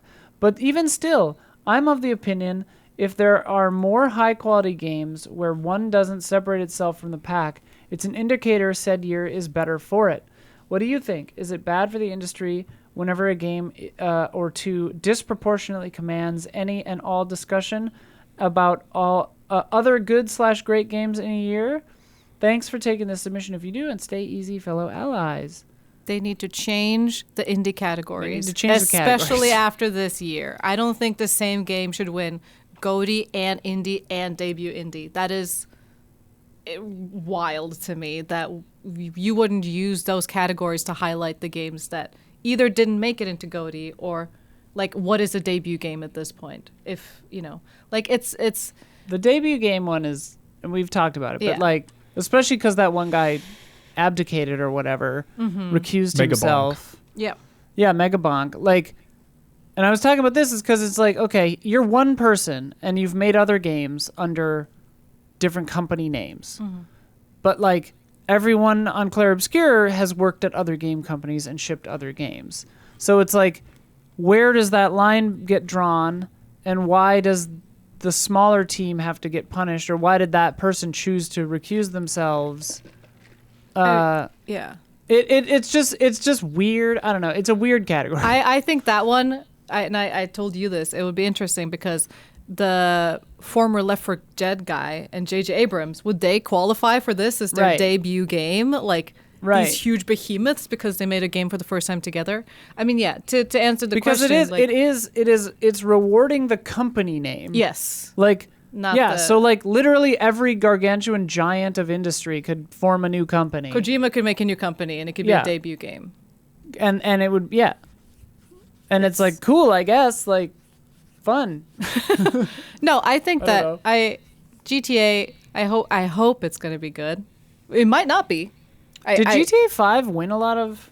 It was the same year as Last of Us, so no. There's Right. always Yeah. going to be, where there's one good game, there's always going to be 5 more. So I don't think anything dominates the whole industry. Just because the Game Awards gives it a lot of awards Yeah. doesn't mean, so many outlets are not going to give it to Silk Song and Blueprints and Hades 2. So Yeah, I I think hope so. I think just putting all your eggs into the Game Awards is Yeah. not the right thing to do. You got to And look also, at the like- entire industry as a whole. The Game Awards only represents like one area. And we talked about it until we're blue in the face, but like the Game Awards is not necessarily the best metric for judging quality in gaming and honoring gaming. It's mostly popularity. So Yeah. it's like, it's a glorified user vote, like, kind of. I do understand them though, because there has been, I think, as we talked about all these, because this was a strong indie year, and even though Clair Obscur is an indie, I felt like a lot of the indies kind of disappeared in the conversation, where it was a lot of, it was like, I was thinking about from the outskirts, like Blueprints was talked about for a moment in time, and then it kind of stopped talking about it, and around the Game Awards, it was Silk Song and Clair Obscur. And those were kind of like the behemoths of this year's like conversations around everything. But yeah, I mean, I think Huber's completely correct in that, not everything is Game Awards, and you can't just look at that as like it is. I mean, I think the thing that we'll have to see is Clair Obscur got a lot at the Golden Joysticks. Will they also sweep the BAFTA? Then it's a discussion to be had, right? Where it's just like, if you get every accolade ever, that's like a thing where we like, I don't know. Baldur's Gate was also a sweeper, I would say, to a huge extent. That probably needed a little more balancing. And I mean, like in a perfect world, we talk about a lot of games around the end of the year. We sit with a laundry list of all different games that are amazing for different reasons and all worthy of conversation. But yeah. Yeah. It's interesting. I mean, like, obviously, if the awards are more spread out, I think it does indicate a stronger year overall. Mm-hmm. I think the fact that so much went to Clair Obscur, at, speaking mostly of the Game Awards right now, but like at several other awards shows as well, it does maybe kind of indicate that a majority of players resonated with that game over the others, and the other games kind of got their votes were like sort of split more than is usual. There aren't 2 big pillars or 3 big pillars in this year, if one is just running away with all of it.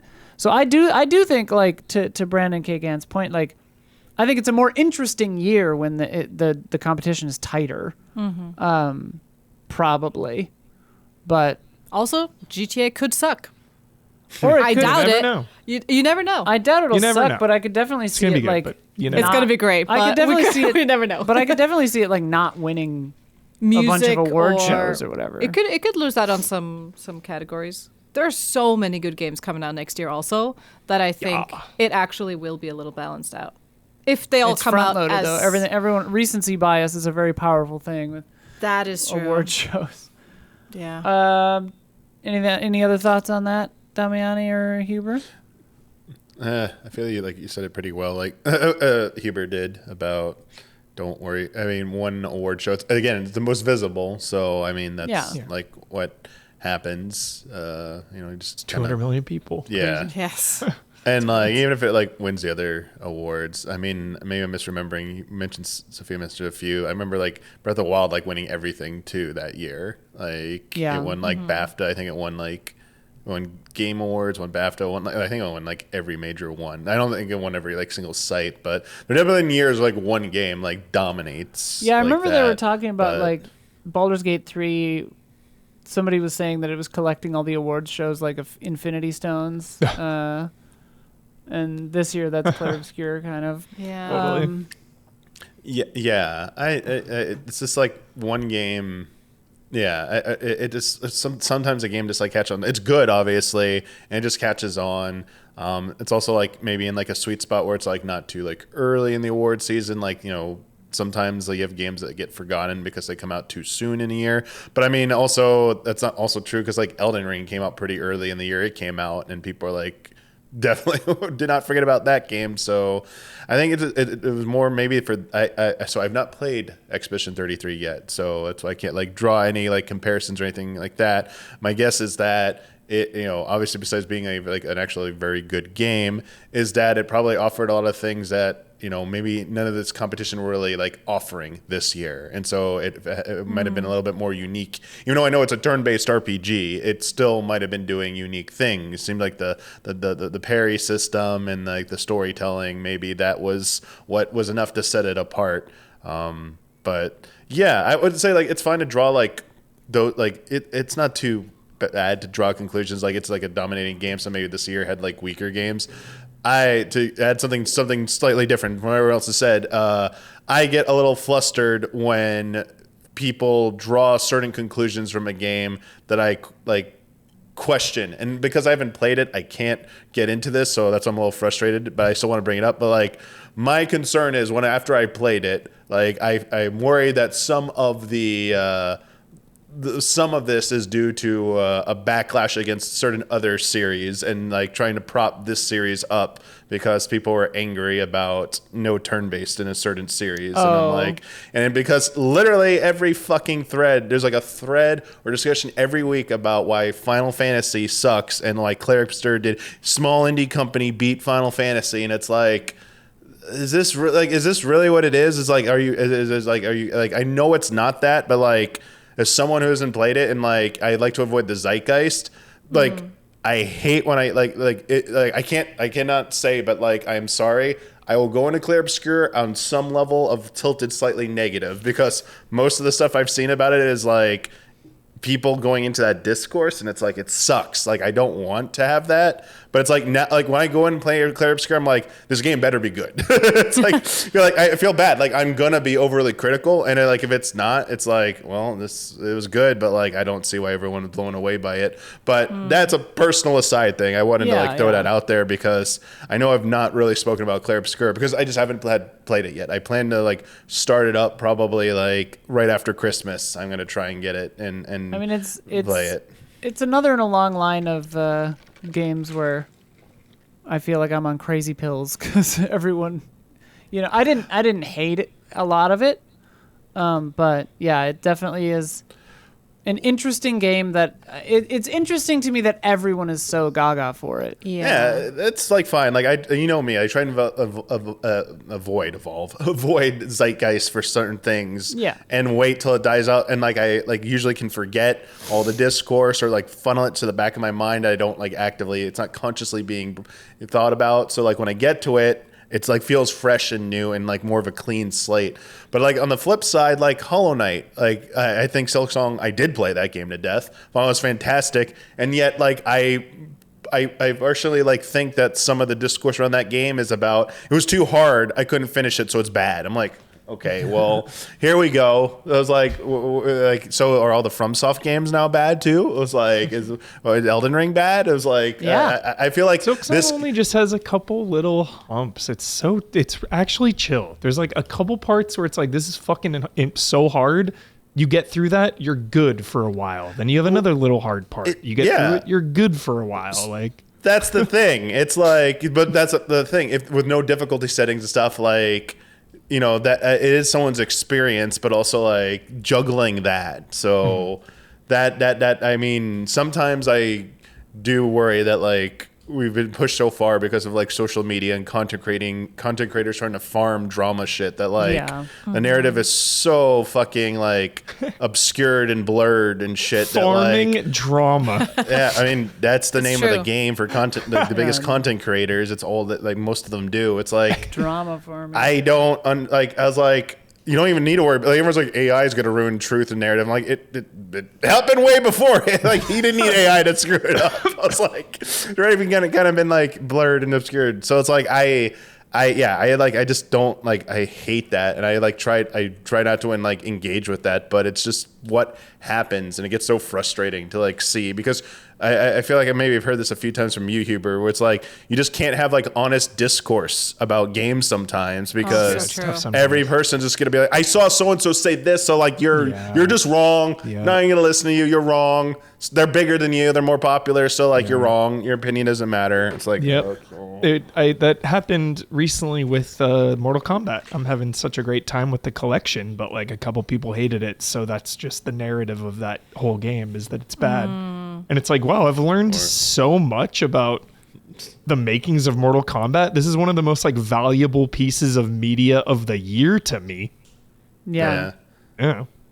It's really sad how it feels like, especially after this year and last year's, where it's like, I mean, it's gotten worse every year, where it's like you can't just talk critically about games. It's like if you don't. Certain games, it's like if you don't talk critically about them, then you're wrong. You're a shill. And then if you talk critically about them, you just didn't get it, or you're a piece of shit, or you're an incel, or whatever the thing is, right? Where it's just like you can't just have a subjective opinion, I like or I don't like this game, and you can't give constructive criticism as games journos are supposed to do to make games better. Where it's like we can't have a constructive conversation about like we couldn't. It feels especially like that this year, I think. I think, like, even back with, like, when Baldur's Gate 1, it was still a little like that, where you can't hate Baldur's Gate 3, but it's like now with Expedition, I definitely feel like, oh, you can't hate Expedition. That's impossible. Yeah. And I'm like, I wish we could just have a constructive conversation about it and just, some people like it, some people don't like it, but it's like, if I wonder as a game dev, if all you hear is either love the game 10 out of 10 or hate the game 0 out of 10 sucks. How is my next game going to turn out if that's all the echo chambers I hear? Like that's not. It's also crazy too because I get like I hesitate, and I'm less and as time goes on I'm just less and less interested in sharing. Like an opinion, especially a negative opinion online, because it's just like what's in it for me. But like, in my case, like I think Clair Obscur is like an 8, right? Like that's Great good. game. 8 out of 10 is great. Yeah, 8 is good. Like I like Yeah. the music. I love the performances. I don't personally love parrying, like, but I can see that like it's well implemented and a lot of people love that. So it's like I can objectively be like, that's cool. I think that there are some pretty intense, wild narrative issues that like surprise me. Don't bother somebody else, like a bunch of other people, but like that's still a good game, right? Like Yeah. it's not my favorite game of the year, but like I don't hate that game. But Same. just having that opinion makes me feel like scared Yeah, you feel to like scared talk to share. about it. It's a very strange thing. It's kind of similar to, yeah. I mean, I haven't played Silk Song. It's not my genre. So, but I think that like you guys were talking about, kind of the same discourse of like we instead of discussing difficulties in game in a constructive way, it's just like people yelling at each other.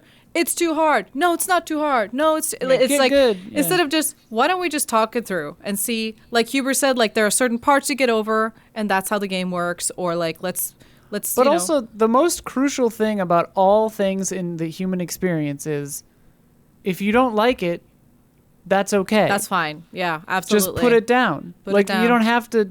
Not everything has to. Like you don't have to love everything or be a part of everything. Like it's good to be included, and I think games should make strides to include as many people as they can. But like, If you don't like If I GTA, don't- that's okay. right? Like if I don't like a thing, like I didn't like GTA 5. Do I think it's bad? No. Cancel the podcast. We're out. That's unacceptable. Yeah. I just thought the missions were boring. What? Really? Sorry, I'm part of That the was a long problem. time ago. I haven't tried it again in a long time. Maybe I'd like it now. I wonder if The hell was that? I don't know what that was. That was a knock. Anyways, I Where did that come from? I don't know. There was a weird knock in here. was a weird Bum, knock. bum, bum, bum. Anyway, Tim Strothman. Are we done with that? Yeah. Tim Strothman's You just got to thing. find the right pockets to talk about games in a Yeah. nice, safe, and Here at Easy Allies. constructive way. You're allowed to hate GTA here at Easy Allies. Correct? I mean, Yes. I don't hate GTA. I like it. I love it. It's one of my favorites. But Tim Strothman. Hi, allies. Hey, allies. I am currently replaying the Command & Conquer Remastered Collection. Hell yeah. Which is a pretty sentimental experience for me since Red Alert was one of my very first games I bought with my pocket money when I was 10. That is sick. nice. Hell That being yeah. said, I am, and always was, pretty bad at RTS games. And consequently, I play CNC on the lowest difficulty setting. In this way, I can finally, quote-unquote, see the whole game and the cutscenes without worrying about too much about all the mechanics. If I remember correctly, Huber has a very different approach to role-playing games, at least for all the Resident Evil games. I'm pretty sure he plays them on the hardest difficulty. To make a question of this submission, what is the panel's approach to replaying old games, especially ones that you have not played in 20-plus years? Does it depend on the genre or on the mood you're in? Thanks for answering my question. If you do, love and respect, Tim. Yeah, So- I'm always replaying. I replayed like 10, 15 games this year. Hell yeah. And And do you it just, put them on hard? it's just or a is it call. game It's to just game? the siren call of comfort. Like this year, Yeah. I went through the Uncharted franchise because I hadn't done that in like 5 years. So then I'm like, all right, beat one of them. I want to start the other one. I beat that one. It's like, oh well, now I got to do them all. So it's just, yeah, and Red Dead. Having a brand new version and a re-release is Yeah. always a nice motivator as well. It's like, well, Red Dead just came out and it's on PS Plus. Might as well. So Yeah. yeah. That was me and The Sims this year.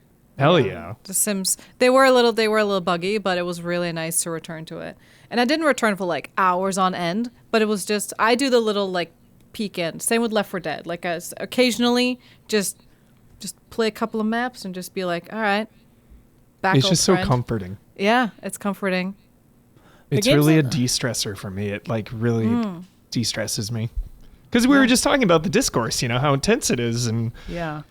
our job is to have opinions about things. And Yeah. those opinions are often loved and also often attacked as well. And, even if no one is listening or whatever, like the pressure to have an opinion weighs heavily on my mind sometimes.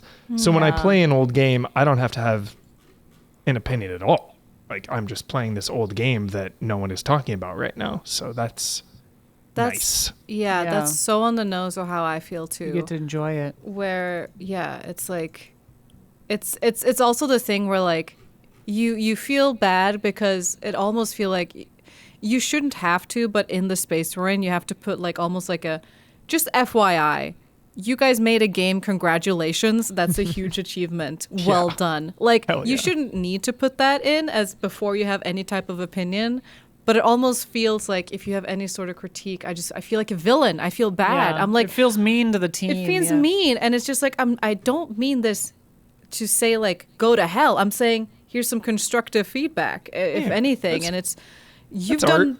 you've done an amazing piece of art. Like no matter what it is, no matter what shape and size, unless it's all AI, then it sucks. But if it's like a team that made some stuff, I mean, yeah, it's great. As far as difficulty goes, I think back, thinking about most of the games I've replayed the most times, like Symphony of the Night or Bloodborne, or like a lot of them don't have difficulty options. Normally, I default to normal, like or if the game will say like this is the recommended setting, that's what I always start on. I really wish the review guide for Silent Hill F had not said we recommend you play on story mode, because that was the wrong advice. It's also really weird. It's really weird in that game that the difficulties are story hard, and that's it off the bat. And then once you beat one of those, you can get lost in fog, which is harder. So it's like, it's weird to me. That wording is very weird, because to me, story mode implies that way easier. Way easier. Like we're taking combat out of the game. Yeah, like it's basically like plays itself and you're here for the story, which I Yeah. think it should be. Yeah, and then there should hard, always be a story mode for sure. Hard implies harder than normal. So like to call your only two options story and hard is fucking insane. Is it because of funny. like It's this really idea that if you play on story mode, oh, that's like the easy mode. That's like for But like noobs, which for, I think for I disagree Silent Hill with. F, it wasn't even. It wasn't. It was the boring mode, but because you still had to do all the combat, it was just boring. Wow. Okay. But hard is like actually challenging, and how the game is actually balanced. So it's like it's doing itself a disservice to call it that. Whatever. But that's you though. You're good at these games. ah. If I played on story mode, I'd probably be scared as hell. I would Ah. probably struggle. Maybe. You're It just wasn't, too it good wasn't for hard. games. It Wow, wasn't- wow. I don't think it was hard. But hard mode is hard. So it's like, give me Right. my normal. Where's the middle one? Yeah. Yeah.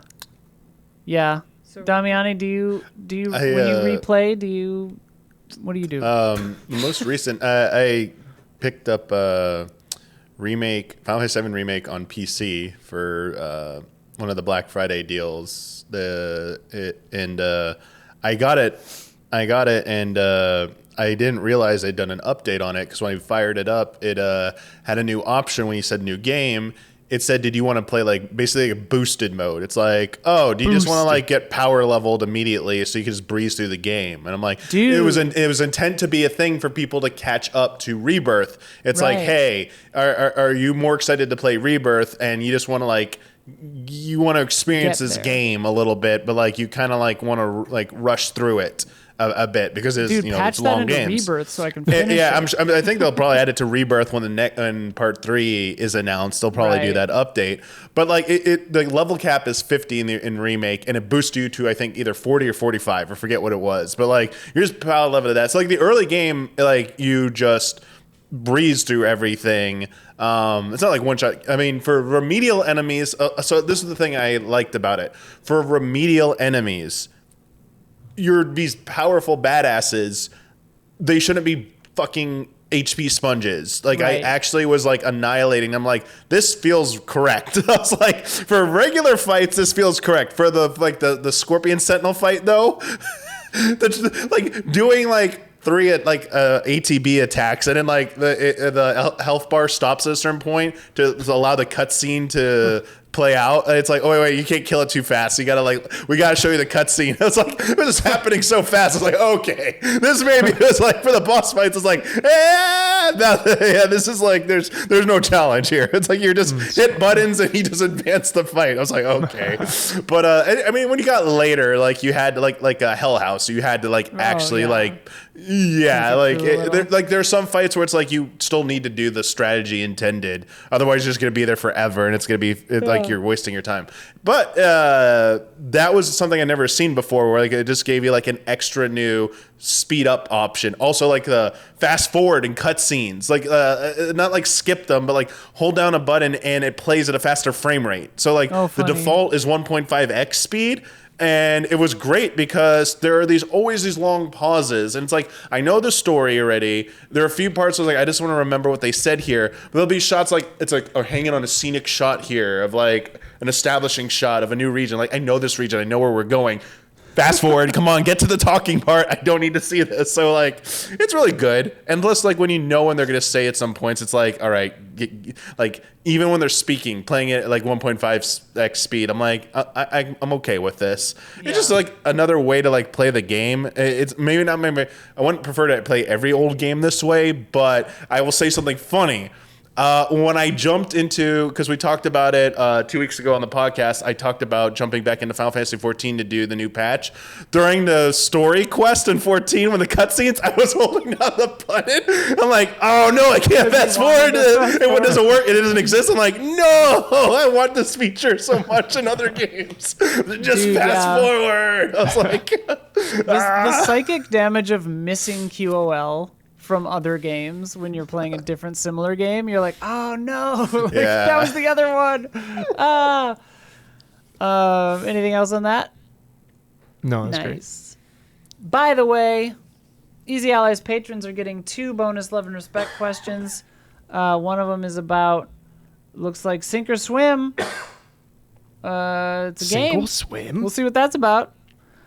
So if you want to get in on that extended cut, become a $5 patron at patreon.com/easyallies. By becoming a patron, you also get ad-free version of this podcast 2 days early. You get in our official Discord. You can submit for love and respect. And not only do we need your support, we need your questions. Get in there and help us out. And if you really want to help us out, you can join one of our producer tiers starting at $25. All of our producers get their names added to the monthly podcast credits, which are read aloud by Brandon Jones and often hilariously mispronounced. Our platinum producers get a shout-out on this very podcast every week. This month's shout-outs go to Jabawabs, Elthanis, and Lizard Wizard 64. Shout out. Shout out. Shout out. Shout out. Shout out. Shout out. Now, come join us on Patreon for these bonus questions. That's at patreon.com/easyallies. All right, next up. Gonna see the Riverman. Gonna tell him all I can about the ban on Or Wars. Or Wars. So stupid. All right, who's going first?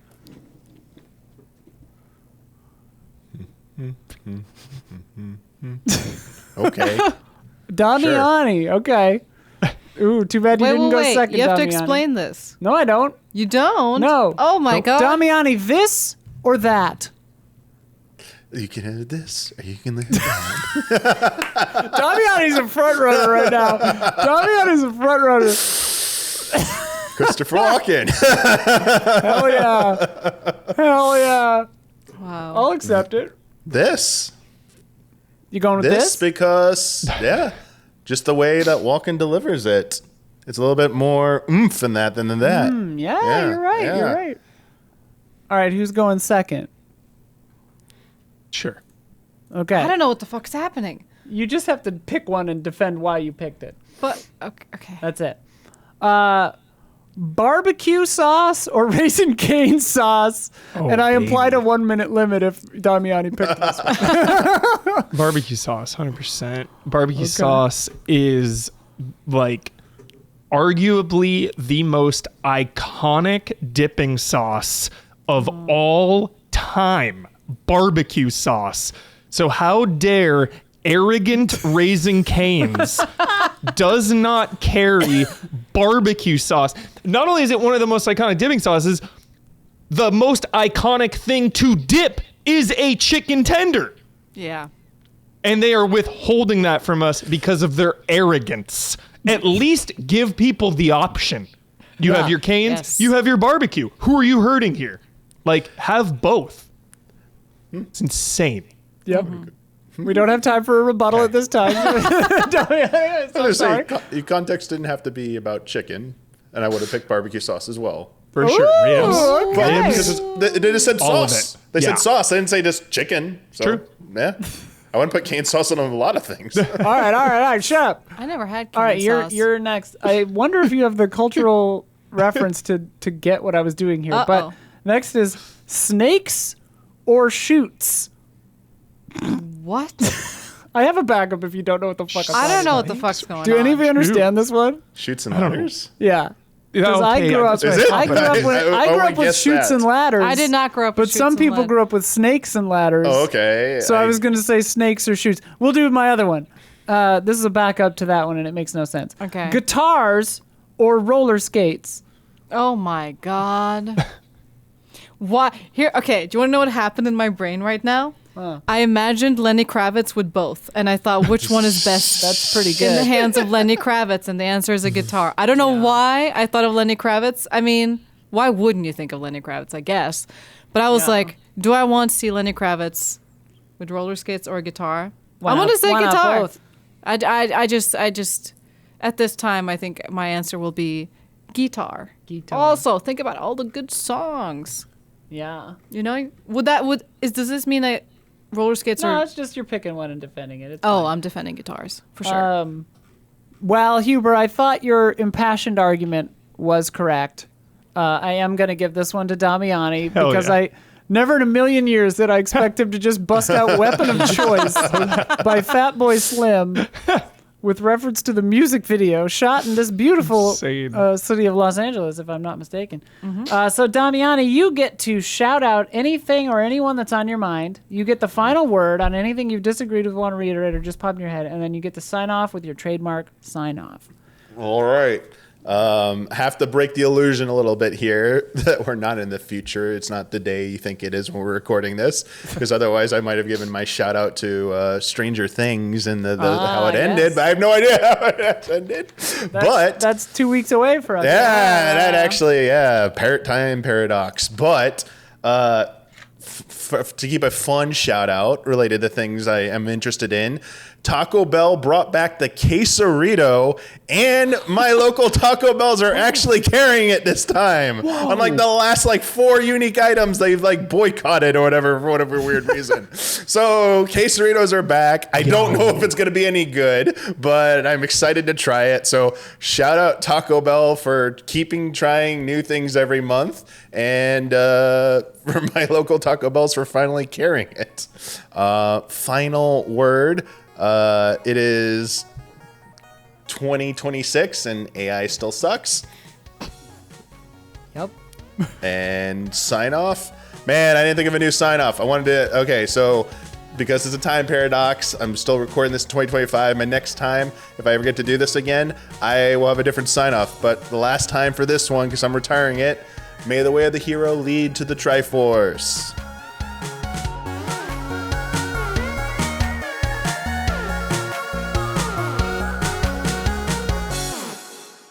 Do you think in the new James Bond video game, Lenny Kravitz you'll be chasing him and he'll yell, "I've got to get away"? I've got to get away.